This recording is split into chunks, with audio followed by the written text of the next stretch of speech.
పుట్టపర్తి నియోజకవర్గం తెలుగుదేశం నాయకులకి కార్యకర్తలకు విన్నవించుకోనగా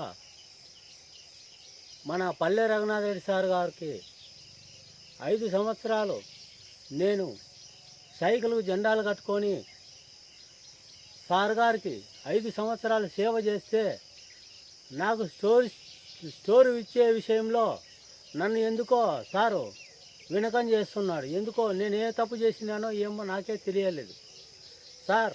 నా ఎట్లా కార్యకర్తలకి మీరు అవమానం చేస్తున్నారు.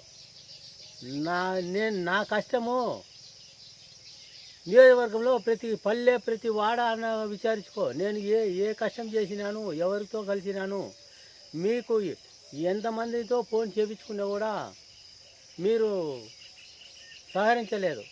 నేను ఏ తప్పు చేసినానో నాకే అర్థం కాలేదు సార్. నా ఎట్లా కార్యకర్తకు అన్యాయం జరిగితే పార్టీ బతికదు. ఇది గుర్తుపెట్టుకోండి సార్. నేనే తప్పుగా అనలేదు. నేను 5 సంవత్సరాలు నీతో ఒక్క రూపాయి కూడా తీసుకోకుండా నా కష్టం చేసి నేను తిరిగి నీకు సేవ చేస్తే నీవు ఇచ్చే ప్రతిఫలం ఇదేనా?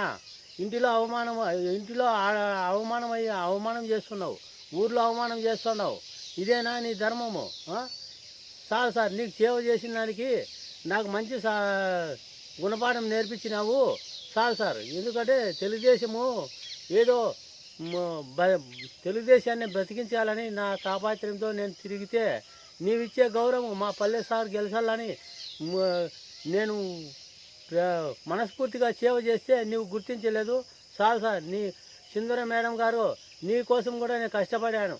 నా సాయి శక్తులా నేను 45 డిగ్రీలు ఎండలో కూడా అన్నము నీళ్ళు లేకుండా నీకు సేవ చేసిన మేడం మీరే గుర్తించండి. పల్లె సార్ గుర్తించండి మీరే. నాకు న్యాయం జరగకపోతే అది మీ ఇష్టం సార్. మీకే వదిలేస్తున్నాను.